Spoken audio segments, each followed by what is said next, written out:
Hello there, avid listeners. Hope everyone's having a beautiful day. Today we're going to be talking about Deeplight by Frances Hardinge, published by Amulet Books. I have mixed feelings about this book. On the one hand, I really did love the fantastical elements that drove the book forward and drove the plot line, and we'll get more into that a little bit later.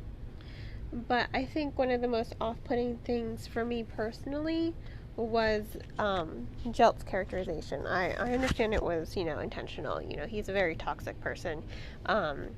He likes to put failures and blames on his supposed best friend, Hark. And it really is, it is a good representation of what a toxic relationship looks like, but Jelt himself is just so...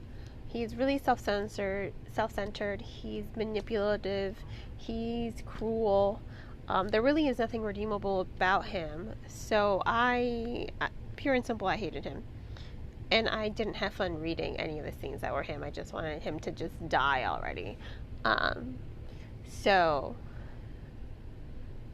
it was kind of off-putting because those scenes with him, I didn't really want to read them. Everything else, I really did enjoy the novel. And I think another thing that I really did enjoy about the novel was, I said this in my review for A Curse of Dark and Lonely, but I have to reiterate it. We really don't see enough books with strong characters that have a very apparent disability. Hark makes a friend, and she is deaf, and I can't recall her name, unfortunately, but I wish I'd written it down. That's bad on my part, but she's snarky, she's fierce, and quite simply, she's probably the smartest character in the book.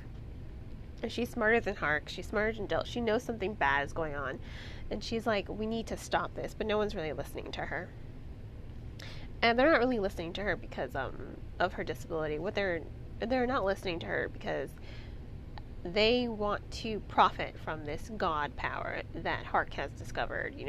She comes from a family of smugglers, but even she realizes, this is bad. And in the end, Hark has to turn to her in order to basically save the world. So I really think it was great to have a character who is disabled be the most profound character in the novel. I thought that was a really good element to bring to the story. I have to applaud Harding on that because they talk to her via sign language. There's a lot of signing going on in the novel, and I really did like that. And she also reads lips, so I also think it's a really strong representation of who she is as a character, as well as highlighting that just because she's deaf doesn't mean she's incapable of doing anything. Again, fiercest character in the novel, she helps save the world, and again, she's the smartest character in the novel. I can't say that enough. As for Hark and Jelt, Jelt is pretty much a horrible person. He is simply the worst. I hated him. I hated reading about him. I hated his character dynamics with Hark. Once again, I know I already said this, it is a good representation of what a toxic relationship is, and I do like that when Hark gets away from him, he's able to grow as a person. He's really his friend, because, they've been through a lot together. But just because you've been through a lot with someone, just because in some way you might feel indebted to them, and you know what I'm saying, that doesn't mean you're allowed to take abuse. And I really think it's a great moment when he stands up to him but doesn't back down, because there are lots of instances where he wants to stand up to him, and he does. He's beginning to stand up to him, but then Jelt turns it around, makes him feel bad, and then Hark's like, oh yeah, I guess he's right, maybe I should just let it go. But the moment where he realizes, no more, that's such a profound and powerful moment at the climax of the novel, to see Hark really come into his own, stand up for himself, and be the fierce person he is on the inside. He's a great storyteller. He loves to weave stories. And you can see that from the beginning, except Jelt doesn't want him to grow. He doesn't want him to grow. He doesn't want him to be better, because he wants to keep him entrapped. So I'll say this. Hardinge, once again, she does a great job of highlighting what a toxic relationship is, but she also does a great way of highlighting how you can escape it. And she shows the signs of what makes toxic relationship, and I think it's important that readers see that and realize, if they're in a toxic relationship, they need to find a way to get out and escape before, it costs them their life. Because for Hark, it does cost him his life occasionally. He's put in very dangerous situations, and that's not good. A lot of people are in abusive relationships. They need to escape. And an abusive relationship is a toxic relationship. So I thought it was great that Hardinge was using these two to highlight what a toxic friendship looks like, and how you can break away from it and be your own person and be a better person. You don't have to keep letting yourself struggle. So I did enjoy that aspect of the novel. I hated Jelt. I hate reading Jelt. I thought he was really off-putting. But I understand the author's intent with making him so horrible. And when he meets his ultimate demise, that's one of those moments that I would reread, just like I would reread Joffrey's death in the Game of Thrones. I would equate Jelt to Joffrey. There's nothing redeemable about him.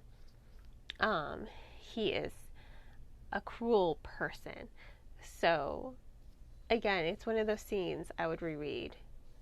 And I think anyone would, if you hate Jelt as much as I do, you will want to reread that scene, because it's also the same scene where Hark really just comes into his own.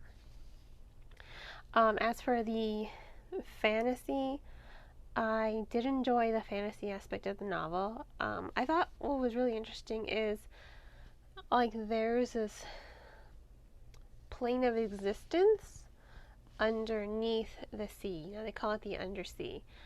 And,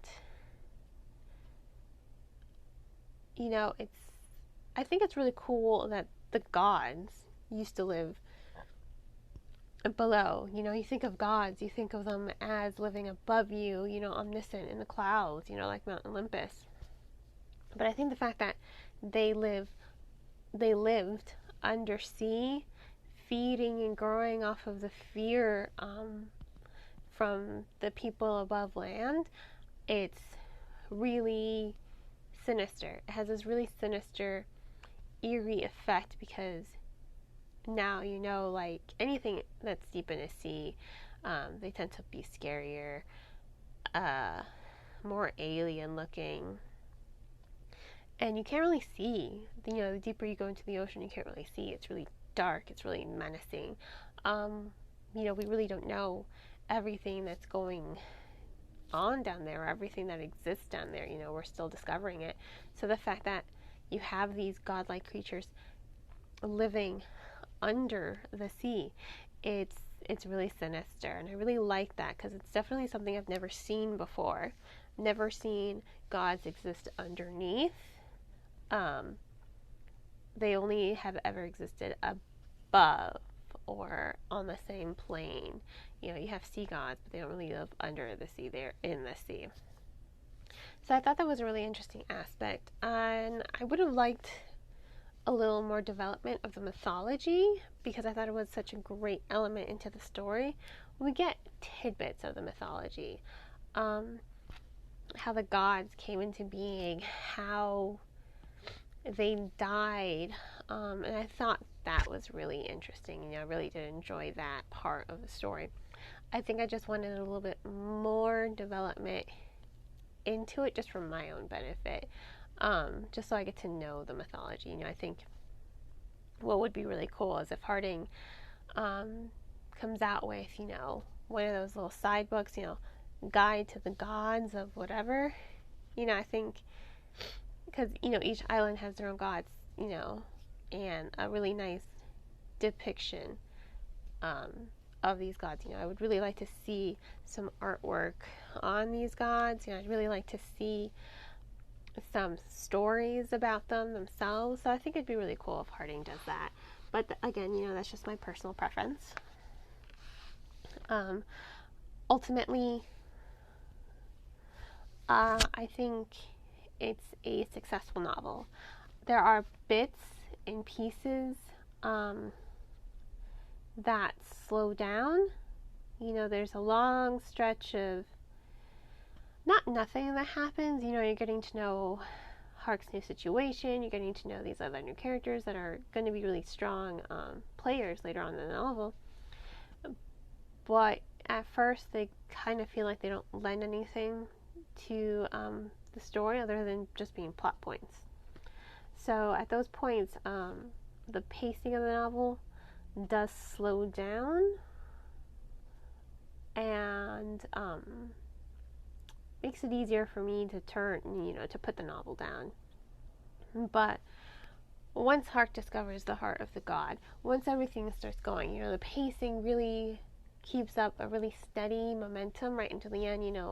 Once I got to the end, I couldn't put the book down. I needed to see what was going to happen next. I wanted to see what was going to happen next. So for the first half of not the first half, I'd say the first third of the book, Harding is really developing the character. She's developing the elements that are going to be essential for later on in the story. She's creating the world. And then, the second and third part of the book, the pacing starts to pick up, the tension starts to pick up, the character dynamics, they start to really flourish a little bit more and become more tolerable. And so does the characterization. And she's highlighting the character growth alongside the plot development. So I do think it is a good story. I just really hated Jelt. I really could have done without him ultimately. But again, he's my personal preference. But his off-putting nature is essential for what Harding is trying to highlight with his relationship and how toxic it is with Hark. So on that note, I want to give this book 3.5 stars. Once again, this was Deeplight by Frances Hardinge, published by Amulet Books. Please check it out from your local library. And if money is not too tight, purchase the book. See what it's all about. Please remember to support your local bookseller, not just go straight to Amazon. Supporting our local booksellers is really important. So on that note, have a great rest of your day. And as always, happy reading.